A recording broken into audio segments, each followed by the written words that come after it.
शंकर, उनकी मुलाकात अपने जो रूसी हम मनसब हैं सर्गे लेवरोव उनके साथ हुई है। उसके साथ फिर रूस के सदर व्लादिमीर पुतिन से भी उनकी बातचीत हुई है। अदाकार एहसन खान की दावत पर पाकिस्तान के दौरे पर आई भारतीय अदाकारा मुमताज़ कहती हैं कि जिंदगी में कभी किसी मुल्क में लोगों से इतनी मोहब्बत नहीं मिली। अब जो है नेशनल लीडर्स को हमारे फॉरेन मिनिस्टर मिलते हैं, प्रधानमंत्री जी खुद नहीं मिलते। ये लास्ट 6 मंथ्स में ये चेंज आया है। उनका एक जो दौरा इस वक्त मॉस्को में चला है, उसमें बेसिकली बहुत सारे प्रोटोकॉल जो हैं वो तोड़े गए हैं। और ये प्रोटोकॉल बाय द वे जो रशियन प्रेसिडेंट ने चाइनीज़ फॉरेन मिनिस्टर वांग ही के लिए भी तोड़े थे। लेकिन क्वेश्चन ये आता है कि Indian minister for external affairs को जिस तरह पुतिन ने वेलकम किया और वो 5 दिन के लिए वहाँ गए हैं। नमस्कार दोस्तों, जय हिंद। दोस्तों, भारत के फॉरेन मिनिस्टर एस जयशंकर का रूस का दौरा काफ़ी ज़्यादा कामयाब रहा, क्योंकि भारत और रूस के बीच काफ़ी बड़ी बड़ी डीलें हुई हैं। साथ ही भारत के विदेश मंत्री एस जयशंकर से रूस के राष्ट्रपति व्लादिमीर पुतिन ने भी मुलाकात की। क्या है पाकिस्तानियों का रिएक्शन। वीडियो को स्टार्ट करते, लेकिन उससे पहले यदि आपने हमारे चैनल को सब्सक्राइब नहीं किया तो सब्सक्राइब करें। वीडियो पसंद आए तो लाइक करें, कमेंट करो और शेयर करें। जय हिंद, वंदे मातरम। अमेरिका, भारत और रूस, आपको पता है कि इनके एक लॉन्ग स्टैंडिंग स्ट्रेटेजिक रिलेशनशिप है। इवन सर्द जंग के ज़माने में भी जब पाकिस्तान अमेरिका के कैंप में था तो उस वक्त रूस और जो भारत हैं उनके ताल्लुकात उस्तवार हो रहे थे। और ख़ास करके दिफाई जो शोबा है भारत का, उसमें जितनी जो टेक्नोलॉजी है अगर आप देखें, उसमें रूस का बड़ा मरकज़ी किरदार रहा है। दो के बाद में अब जो जियो स्ट्रेटेजिक रियलिटीज़ हैं वो बदली हैं। ख़ास करके चीन का जो राइज़ हुआ है और उसके बाद अमेरिका की नज़र में भारत की जो अहमियत है वो बढ़ गई है। और हमने देखा है कि अब भारत और अमेरिका के दरमियान जो ताल्लुकात हैं वो भी बड़ा तेज़ी से बढ़ रहे हैं। लेकिन इसका हरगिज़ ये मतलब नहीं है, शायद अमेरिका का ये ख्याल था या मगरबी ताकतों का ये ख्याल था कि भारत अपने आप को रूस से अलग कर लेगा या एक डिस्टेंस कर लेगा, तो वो डिस्टेंस होता नज़र नहीं आ रहा। अब जो इस विज़िट की जो इम्पोर्टेंस है, लेकिन एट द सेम टाइम मैं ये भी आपको बता दूं कि इसके बावजूद भारत जो है कैसे एक बैलेंसिंग एक एक्ट कर रहा है, क्योंकि आपको पता है कि यूक्रेन हमले के बाद जो रूस ने किया था, उसके बाद दबाव है भारत के ऊपर भी, इवन पाकिस्तान के ऊपर भी हमेशा से दबाव रहा है कि वो अपनी एक न्यूट्रल जो स्टांस है उसको बदल करके अमेरिका और जो मगरबी ताकतें हैं उनका साथ दें और रूस के इस इक़दाम की मज़म्मत करें। इसी तरह का दबाव भारत के ऊपर भी है, लेकिन भारत ने उस दबाव को, उस प्रेशर को कैसे टैकल किया है ये भी आपको बताऊंगा। लेकिन ये जो विज़िट हुआ है इसमें जो इम्पोर्टेंट बात है कि जैसे मैंने कहा कि रूस और भारत की एक लॉन्ग टर्म स्ट्रेटेजिक रिलेशनशिप है और इनकी जो रिलेशनशिप है वो इतनी स्ट्रॉन्ग है कि 2000 से ऑनवर्ड हर साल इनका एक समिट होता है, यानी समिट मीटिंग जो हेड्स ऑफ गवर्नमेंट या हेड्स ऑफ स्टेट लेवल के ऊपर कम से कम साल में एक मीटिंग जो है दोनों मुल्कों के जो सरबराह हैं उनके दरमियान ज़रूर होती है। लेकिन ये दूसरा साल है कि इस तरह का जो एनुअल समिट है वो हो नहीं रहा। और उसकी वजह क्या है? उसकी वजह यही है कि दो के भारत रूस के साथ अपने ताल्लुकात को बेशक अहमियत देता है, लेकिन एट द सेम टाइम क्योंकि मगरब अमेरिका ख़ास करके इस वक्त नहीं चाहता कि रूस के साथ भारत जैसा मुल्क इस तरह से इंगेज करे और इस तरह की जो समिट मीटिंग हो, तो एक balancing act on part of जो भारत है वो है कि पिछले साल भी जो समिट मीटिंग होना थी व्लादिमीर पुतिन के साथ वो नहीं हुई भारतीय वज़ीर-ए-आज़म नरेंद्र मोदी की। इस साल भी उन्होंने जाना था रूस, वो नहीं गए और उसके बदले उन्होंने जो भारत के वज़ीर ख़ारजा हैं एस जयशंकर, भारतीय वज़ीर-ए-आज़म ने उन्हें रूस भेजा है। दो के सदर व्लादिमीर पुतिन से मुलाकात के बाद उन्होंने दावत दी है भारतीय वज़ीर-ए-आज़म नरेंद्र मोदी को कि अगले साल वो रूस का दौरा करें, और वो दौरा होता है या नहीं होता ये तो आने वाला वक्त ही बताएगा। बहरहाल एक फाइन आप कह सकती हैं कि एक बैलेंसिंग एक्ट है ऑन पार्ट ऑफ जो भारतीय सरकार है, भारत के मौजूदा जो वज़ीर-ए-आज़म हैं, ये कैसे अपनी जो पॉलिसी है उसमें एक तवाज़ुन रखना है। क्योंकि इस मौके के ऊपर अगर भारतीय वज़ीर-ए-आज़म नरेंद्र मोदी खुद जाते तो यकीनी तौर पर उसकी अलग ही एक ऑप्टिक्स होती और जो रूस के सदर हैं ऑब्वियसली वो इसको ऐसे ही प्रेजेंट करते कि जो मगरब की जो कोशिश है रूस को आइसोलेट करने की, वो बिल्कुल नाकाम हो गई। और इनफैक्ट ये जो विजिट भारतीय वज़ीर ख़ारजा का हुआ है, इसको भी वो ऐसे ही पोर्ट्रे कर रहे हैं। और ये भी एक रेयर बात है कि आम तौर पर जो रूस के सदर हैं वो किसी और मुल्क के वज़ीर ख़ारजा से नहीं मिलते, लेकिन वो भारतीय वज़ीर ख़ारजा से वो मिले हैं, जिससे अगेन इस बात की रिफ्लेक्शन होती है कि रूस की नज़र में भी भारत की जो है वो कितनी अहमियत है। और वो इसलिए भी अहमियत है क्योंकि ये जो ताल्लुकात हैं दिफाई एतबार से, तो मैंने कहा कि इनके बड़े स्ट्रॉन्ग रिलेशनशिप हैं, डिस्पाइट द फैक्ट कि हालिया सालों के अंदर अमेरिका और भारत के जो स्ट्रेटीजिक और दिफाई ताल्लुकात हैं बड़ी तेज़ी से बढ़ रहे हैं।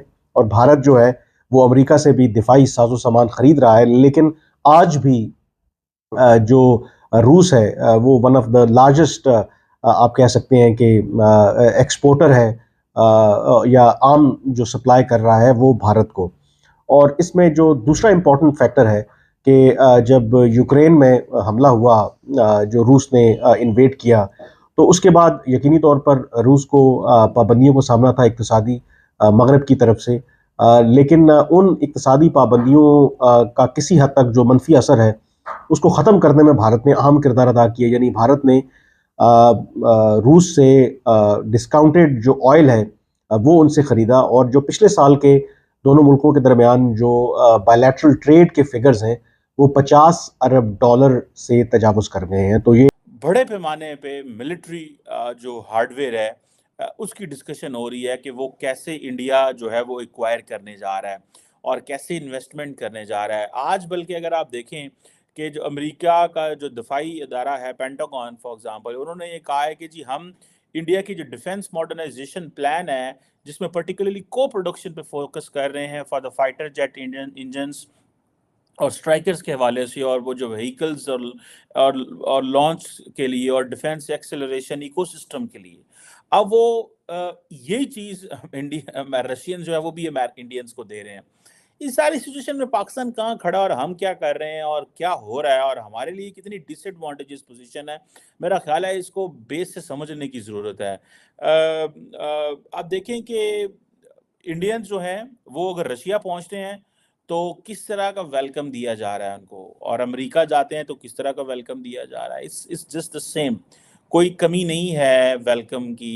ये वो 50-70 साल की वो जो पॉलिसी है जो इंडिया ने कॉन्टीन्यूसली अडॉप्ट की है, इंडियन पार्लियामेंट ने, इंडियन अवाम ने, इंडियन लोगों ने, उसका आज फ़ायदा आ रहा है। देखें अब ये वो कह रहे हैं जनाब के जो बायलैटरल ट्रेड के हवाले से देखें, वो कह रहे हैं जी $50 बिलियन तक ट्रेड टर्नओवर होगा, ठीक है जी। और ये $50 बिलियन का ट्रेड टर्नओवर जो है basically it is heavily tilted in the favour of Russia, because वो ऑयल इंपोर्ट कर रहे हैं इंडियंस और उनको पता है कि हमें ऑयल क्यों चाहिए। और ये बड़ा मैं जैसे मैंने कहा ना कि क्यों चाहिए भाई, $50 अरब की ट्रेड है, हैवीली रशिया इंडिया तेल खरीद रहा है, तो क्यों ना ये एक्सट्रीमली इंपॉर्टेंट ऑप्टिक्स क्रिएट किए जाएं जिसमें डॉक्टर जयशंकर जो है उसको पुटिन अपने ऑफिस में वेलकम कर रहा है। ये ऑप्टिक्स जो हैं they are of the significance, ठीक है जी। अब साथ ही उन्होंने क्या किया, उन्होंने कहा जी हम मोदी साहब को बुलाते हैं रशिया, वो आए अगले साल इलेक्शन जीत के आए वो, ठीक है। ट्रेड, एनर्जी, यूक्रेन, इन चीज़ों पे जो है वो तो डिस्कशन उन्होंने की है। लेकिन जो जिसे कहते हैं ना कॉन्टीन्यूसली इंडिया को एक एडवांटेजेस पोजीशन में हर शख्स एक ही बात कर रहा है, और वो ये कर रहा है कि जयशंकर का जो ये जो दौरा है बेसिकली ये वो दौरा है जिसमें इंडिया मिलिट्री हार्डवेयर भी लेगा, जॉइंट प्रोडक्शंस भी, मिलिट्री प्रोडक्शन भी करेगा रशिया के साथ मिलके, और जिसे वो कहते हैं इकोनॉमिकली एक बेनिफिशियल एनवायरनमेंट भी उनके लिए बनेगा। और आइंदा आने वाले दिनों में आप देखेंगे कि इंडिया की वो जो एक है ना जो टर्म बोलते हैं स्ट्रेटेजिक ऑटोनॉमी, उसको भी वो कहते हैं हम स्ट्रेंथन करने जा रहे हैं। और ये चीज़ें बताती हैं कि ये पाकिस्तान के लिए एक बड़ा इम्पॉर्टेंट चीज़ है। और मुझे अगर फॉर एग्ज़ाम्पल पाकिस्तान को ब्रिक्स की मेंबरशिप इस दफ़ा नहीं मिलेगी या उसमें इंडिया उसमें रखना डालता है, प्रॉब्लम क्रिएट करता है, तो मुझे कोई अचंभा नहीं होगा। गो के अमेरिकन जो रशियन स्मार्ट हैं वो कन्विंस करेंगे कि भाई ये कि पाकिस्तान जैसा मुल्क जो कि जिसके जो आजकल सोच रहा है कि हमें चाइनीज ब्लॉक में जाना चाहिए या वेस्टर्न ब्लॉक में किस हद तक रहना चाहिए। गो के पाकिस्तान एक ही बात कर रहा है, ब्लॉक पॉलिटिक्स का हिस्सा नहीं है, लेकिन पाकिस्तान कॉन्टीन्यूसली कोशिश कर रहा है कि हम चाइना के एक इम्पोर्टेंट इत्तेहादी रहते हुए कैसे वेस्ट का एतमाद जीत सकें और पर्टिकुलरली अमेरिका का एतमाद जो है वो जीत सकें। ये पाकिस्तान की एक बड़ी मजबूत और बड़ी बड़ी कोशिश है। पाकिस्तान इस कोशिश में डूब रहा है, ठीक है। तो दोस्तों, भारत और रूस के रिश्ते इस वक्त काफ़ी ज़्यादा मजबूत हैं, क्योंकि जिस तरह से रूस का भारत ने यूक्रेन जंग में साथ दिया, उस वक्त से रूस काफ़ी ज़्यादा भारत के लिए अहमियत समझता है। यही कारण है कि रूस के राष्ट्रपति व्लादिमीर पुतिन ने भारत के फॉरेन मिनिस्टर एस जयशंकर से मुलाकात करने के लिए सारे प्रोटोकॉल तोड़ दिए, जिससे पाकिस्तानी काफ़ी ज़्यादा हैरान है। पाकिस्तानियों का कहना है कि पाकिस्तान को तो अमेरिका दोस्त नहीं मानता, जबकि चीन भी अमेरिका से काफ़ी ज़्यादा नाराज़ है, क्योंकि भारत को अमेरिका ही ज़्यादा अहमियत देता है, पाकिस्तान को अमेरिका कोई अहमियत नहीं देता। उसके बावजूद भी पाकिस्तान का आर्मी चीफ अमेरिका के कदमों में पड़ा और अमेरिका से लगातार भीख की गुहार लगा रहा है, क्योंकि पाकिस्तान और अमेरिका के रिश्ते इस वक्त दोबारा से मजबूत होने जा रहे थे, जिसके जवाब में भारत के फॉरेन मिनिस्टर एस जयशंकर ने रूस का दौरा किया, जिसके बाद अमेरिका की भी आंखें खुल चुकी हैं, क्योंकि भारत कभी एक तरफा रिश्ते नहीं करता। भारत दोनों देशों के साथ एक जैसे ही रिश्ते रखना चाहता है। आपकी क्या राय कमेंट में जरूर शेयर करें। यदि आप चैनल पर नए, चैनल को सब्सक्राइब करें। वीडियो पसंद आए तो लाइक करें, कमेंट करो और शेयर करें। जय हिंद, वंदे मातरम।